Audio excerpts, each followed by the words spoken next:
President Trump is a failed leader. He will go down in history as the worst president ever. The good thing is that he soon will be as irrelevant as an old tweet. But what are we to make of those elected officials who have enabled his lies and his treachery? I will remind them of what Teddy Roosevelt said. Patriotism means to stand by the country. It does not mean to stand by the president. I didn't vote for Trump. The people who are most deranged and most psychotic are people who don't have kids at home. The vice president, in terms of the election, does not have any impact.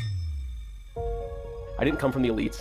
He was a nobody. J.D. Vance, author of Hillbilly Elegy. He came from nothing. I'm a never Trump guy. I never liked him. You said idiot if you voted for him. I didn't vote for Trump. I'm not a Trump supporter. Might be America's Hitler. An idiot and a moral disaster. You got to respect the American people enough to just level with him. But wanted to stand for something. I didn't think he was going to be a good president, Brett.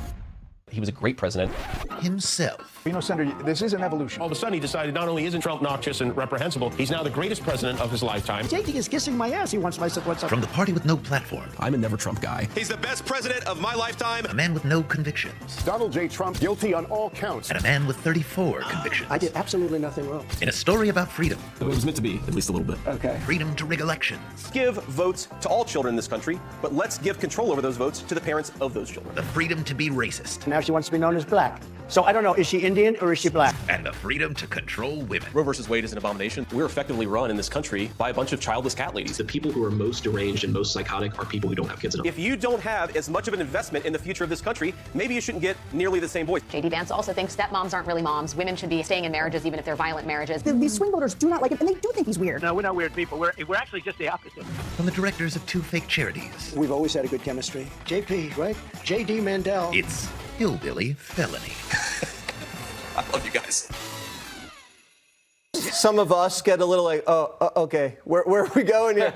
When Kamala Harris talks without a teleprompter, how does that make you feel? Be honest, Jessica. Oh, well, now I have to totally change my answer. She doesn't always do great, and everybody knows that. And the people who are voting for her know that, and it's the job of the people who are running on the other side to be making more out of those moments and seeing if you can pick off independent voters with that. Because this is now a base election. Democrats are thrilled with what's going on. We're donating money. It's the biggest fundraising month in history, $310 million. 2/3 of those are new donors. People are jazzed. We're ready to go. And it's going to be a couple 100,000 people in 5 to 6 states, right, that are deciding this. So keep running it on loop, but that's certainly not stopping any of us. J.D. Vance calling Kamala Harris a chameleon when he's now running with a man who he said might be America's Hitler is beyond comprehension. And for Donald Trump to be talking about how easy of a time that she's getting, she's just coasting by, he at this point is basically getting a free ride to continue talking about, like I've said, electrocuting sharks and all of no, it's true. People have it so baked in. Between whether you want to get eaten by a shark or electrocuted by your EV. Oh, I didn't realize that. Well, then all of it makes sense. Donald Trump is really flailing at this particular moment. He has spent the week trying to post pictures of Kamala's Indian family to claim that means that she isn't black. And Kamala Harris has been barnstorming all over the country. She had a huge rally in Atlanta. And like I said, the enthusiasm is up. And the forecasts now are even slightly favoring her. Rasmussen, which is Trump's probably favorite pollster, has her up 5 points. It's a good week for Kamala Harris and not a good week for Donald Trump. Well, of course, they want to keep her from answering questions because her brilliance about topics like Ukraine, it's just too much for most mortals to digest. I mean, listen, guys. We're talking about the potential for war in Europe.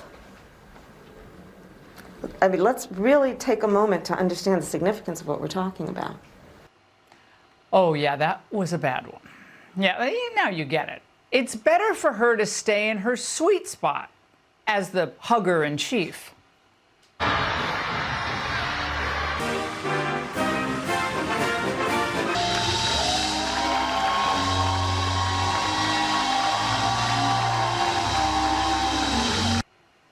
They want us to forget her penchant for making stuff up to make her personal biography more compelling, including a story about her marching in civil rights rallies with her mom.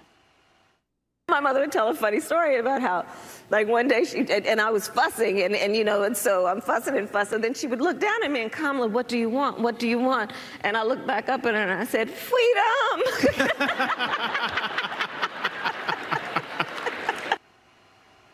Funny that Martin Luther King Jr. had once recounted a nearly identical narrative, but I'm sure that was just a weird coincidence.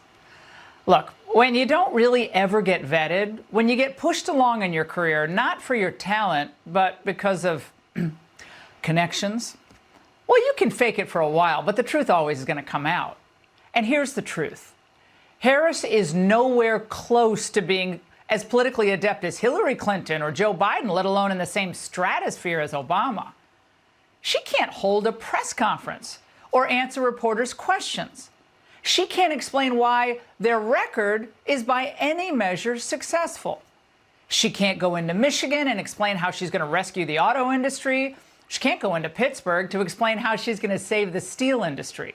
And we certainly know she cannot reassure a single world leader of her competence and understanding of geopolitical affairs.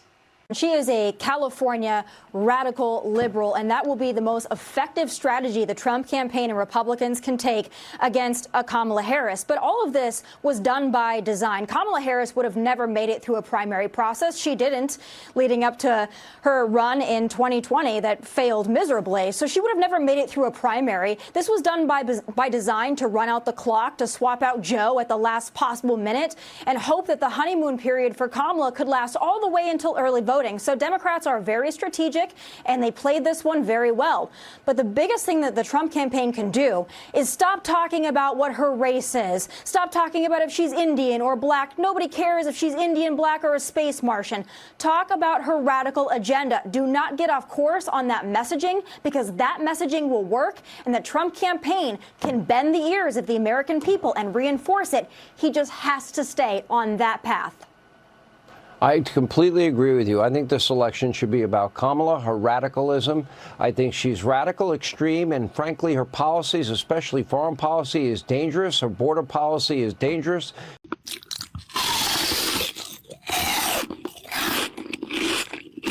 Everybody wants to know what I would do if I didn't win. I guess we'll never know. I'm just laughing. The world where Kid Rock is who you think is going to influence people. I actually can't even name one, never mind 2 songs by Kid Rock.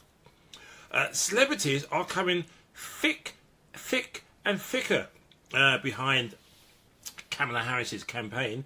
Some from nowhere. I mean, I love what the world's greatest female gymnast ever, in fact, one of the world's greatest Olympians ever, in fact, one of the world's greatest sports stars ever.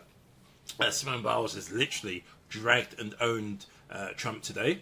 And this is what she tweeted. And then the lady of the moment, the year, whichever accolade you want to give Taylor Swift. She's not even officially said anything yet, but her fans are taking it upon themselves. And when you think about some of the measures which Trump and co want to bring in, which will affect women, which would basically mean a woman has no right to decide what she wants to do with her own body, which is just so preposterous. I mean, Trump uses the word rhinos to describe people he doesn't like. Well, what he's doing is just prehistoric. It doesn't make any sense at all. It's appalling. So some Taylor Swift fans have decided to take matters into their own hands. They are, and he should be worried about this, by the way. This is something which is going to, mark my words, get huge. And Taylor said nothing yet, by the way. Nothing. Swifties have a blank space on their ballots this year. And they're ready to write in Kamala Harris's name. Enter Swifties for Kamala, a grassroots group of Taylor Swift superfans that formed the evening Biden stepped down. A lot of our rights are at stake in this election, and we're using our fears to empower this movement and to make change. In less than a week, the group amassed 300 volunteers. Their newsletter already has 1,600 plus subscribers, and nearly 160,000 follow them across social media accounts. Their plans include mass voter registration drives outside upcoming Eras Tour stops. They say the Harris campaign has been in touch, cheering on their efforts. But they're not waiting for Taylor's sign-off to get started. It would obviously be great if Taylor did endorse because we've seen what kind of power she has to mobilize, but I think that that's not what we're waiting for. We have a lot of autonomy as Swifties within our own community to empower ourselves to make action. Though rare, Taylor Swift speaking on politics has had an impact in the past. After a single Instagram story in 2023 encouraging fans to register to vote, Vote.org saw more than 35,000 new applicants. And she's been more directly involved with Democrats, too. She endorsed Joe Biden in 2020. In an audio clip from Variety, Trump acknowledged her dissent. I think she's liberal. She probably doesn't like Trump, but I hear she's very talented. But now the Swifties see an opportunity to make Taylor's vow come true once more. Fan communities are one of the most powerful things in the world right now. It makes me feel motivated to create a substantial movement that can really impact this election. Of course, none of this can be done for free. Organizers say the group has grabbed attention of big progressive PACs who are floating donations to the tune of tens of thousands of dollars. Andrew, Rhiannon. We'll see what Taylor Swift does, see if she endorses anyone. Brittany, thank you for that. Other thing, just from a security standpoint, Taylor Swift comes out against Trump. I don't care if they write that. I'm sad that I didn't 2 years ago, but I can't change that. I'm saying right now that this is something that I know is right, and you guys, I need to be on the right side of history, and if he doesn't win, then at least I tried. Taylor, here's the problem. I just want to read you what I wrote, and I'm going to try to start. I just really want you to know that this is important to me. I totally agree with the issue. Have you heard hers? Yes, I've read the entire thing, and the bottom line right now, I'm terrified. I'm the guy that went out and bought armored cars. I worry for her safety as much as anybody does, maybe more. It really is a big deal. She votes against fair pay for women. She votes against the reauthorization of the Violence Against Women Act, which is just basically protecting us from domestic abuse and stalking. She thinks that if you're a gay couple, or even if you look like a gay couple, you should be allowed to be kicked out of a restaurant. It's really basic human rights, and it's right and wrong at this point, and I can't see another commercial and see her disguising these policies behind the words Tennessee Christian values. Those aren't Tennessee Christian values. I live in Tennessee. I am Christian. That's not what we stand for. I need to do this. I need you to forgive me for doing it, because I'm doing it. Democrats have embraced a new line of attack against the Republican ticket, using words like weird and strange to describe Trump and Vance. Do you think this messaging is more effective than warning of Trump's threat to democracy, or could name-calling backfire or turn off voters? Well, look, I think there's an all-of-the-above strategy here, where a lot of it is about, again, the candidate's different plans and how she's going to help everyday Americans get ahead and thrive, and how his plans are deeply unpopular. But we all know elections aren't just about policy ideas.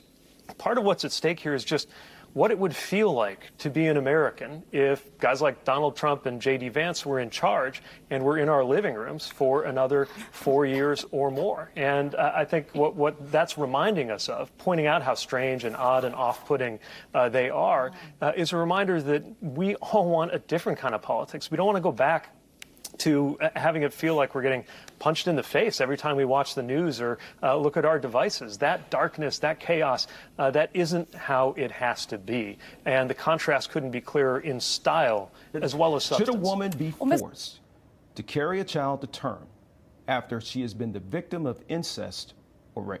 Look, my view on this has been very clear, and I think the question betrays a certain presumption that's wrong. It's not whether a woman should be forced to bring a child to term, it's whether a child should be allowed to live, even though the circumstances of that child's birth are somehow inconvenient or a problem to the society. Or would you? Oh, absolutely. And who would? I think I'd know. How would you make that decision? I think I'd know. Look, if I came onto a stage like this and I got treated so rudely as this woman treated me, And I'm fine with it because she was very rude, sir. Very rude. That was a nasty, that wasn't a question. She Sir, didn't ask me a question. She gave a statement. That wasn't a question. I repeated your statement, sir, actually. You took the shit. Fuck now, try. Say it louder. Yeah, yeah. I need to hear you. Yeah, yeah. Yeah, yeah. Say it louder. Yeah, yeah. Fuck Donald Trump. Yeah. Say it louder. Fuck Donald Trump.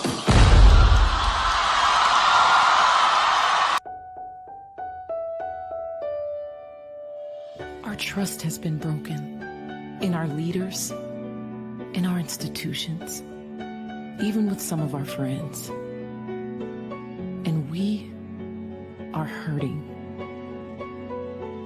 Now more than ever, we need each other to listen, to learn from one another, to rebuild those bonds.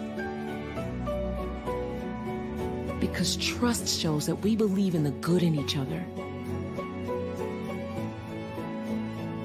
It's what makes us human. And when we trust one another, that is when we can truly achieve great things.